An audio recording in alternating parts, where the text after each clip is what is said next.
Friends, రండి వచ్చేసేయండి. మీకు అందరికీ మా బావ వాళ్ళ ఫామ్ చూపిస్తారు. చిన్నదనమాట. ఇంట్లో కూరగాయలు అవి పండించుకుంటారు ఇంటి దగ్గరే, జస్ట్ ఇంట్లో మట్టికే.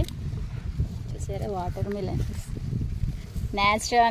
న్యాచురల్గా ఆర్గానిక్ స్టార్ట్ అయిపోయింది. ఇక ఎంత బాగుంది బ్యూటిఫుల్గా. ఇక వచ్చేసి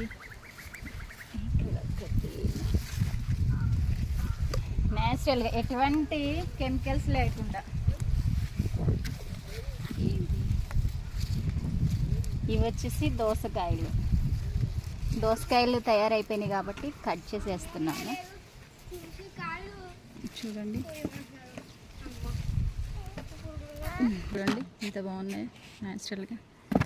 ఇప్పుడు మేము అందరం వచ్చాం కదా చుట్టాలంతా, అందుకనేసి తెంపుకొని వెళ్తున్నాం.